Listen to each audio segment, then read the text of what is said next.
Kinabukasan, sino ang sagot? Inay Sara for President!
Dito muna tayo, walang hangin doon.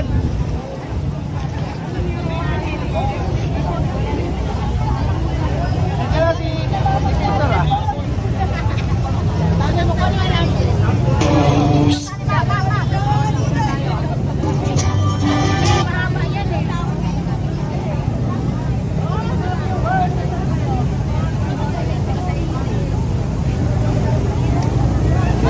Dapat na lahat ah. Ayo magsunod mo.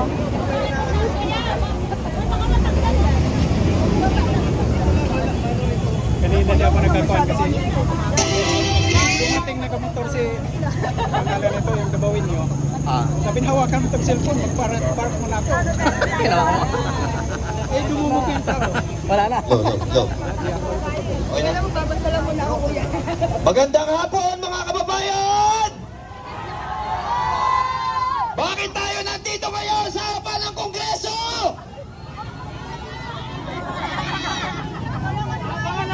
Marami pang parating mga kababayan! Marami pa tayong mga speakers na paparating ngayong hapon! Nandito tayo para iparinig sa Kongreso na lahat tayo ay tutol sa impeachment! Ang kailangan ng taong bayan ay solusyon sa krisis, hindi ang pamumulitika! Kaya mga kababayan, ngayong hapon na ito ay sama-sama tayo na magsama-sama sa nagkakaisang tinig hanggang matapos ang plenaryo. Aasahan pa namin nandito tayong lahat hanggang mamayang gabi. Sa ating mga tropang kapulisan, kami rin po sa aming anay ay nakikiusap. Dalawa ay pagbigyan ninyo ang malaya at demokratikong pagpapahayag ng aming mga damdamin. Nandito kami hindi upang manggulo. Nandito kami upang isigaw ang gusto ng mayoryang Pilipino na ayaw namin sa impeachment.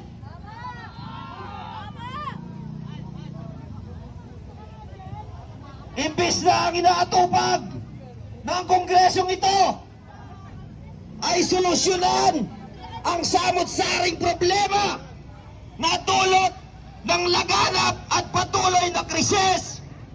Sila naman ay busy dyan sa impeachment na alam naman ng mayorya Pilipino na yan ay bunga lamang ng mali-malitang nakaw mula sa taong bayan.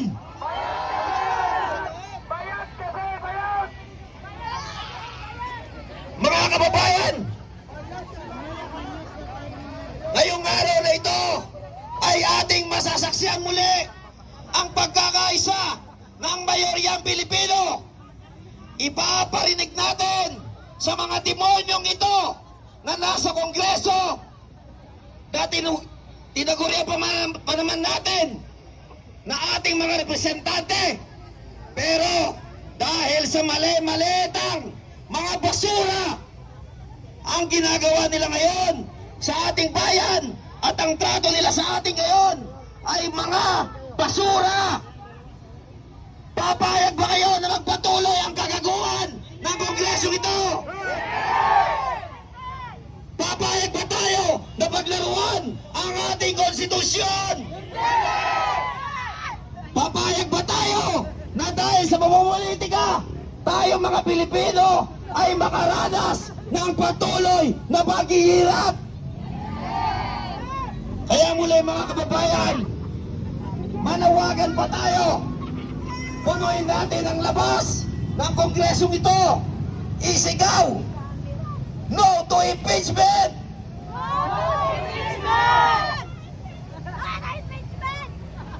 At kaya mga kababayan, ibibigay ko naman sa aking kasama para sa magpapatuloy ng programa ngayong araw na ito. Mabuhay ang sambayan ng Pilipino! Okay, magandang hapon. Maraming salamat po kasamang Placido. At bago po ako magsalita, nais ko lang po magpasalamat sa lahat na nagkakaisa mula kay Tatay Rani. Maraming salamat po tay sa District 3, President ng PDP, Kuya Manny. And siyempre, Kapitana Pekson, Masada, Maisog, DRT, at DRS. Maraming salamat. At siyempre, hindi po ito mabubuo kung wala ang ating former Congressman Mike Defensor. Maraming salamat po. Andito rin po si Kuya Park. Ngayon, bago po magpatuloy, nais ko lamang po ulitin kanina. Asa na yung matapang kakakampi ng congressman kanina dyan? Nagtatago na ba sa palda ng kongresista? Ang sabi niya kanina, bakit daw pinapakyo ang sasakyan ng congressman? Ipapahuli niya daw. Ang sagot ko sa'yo, go home!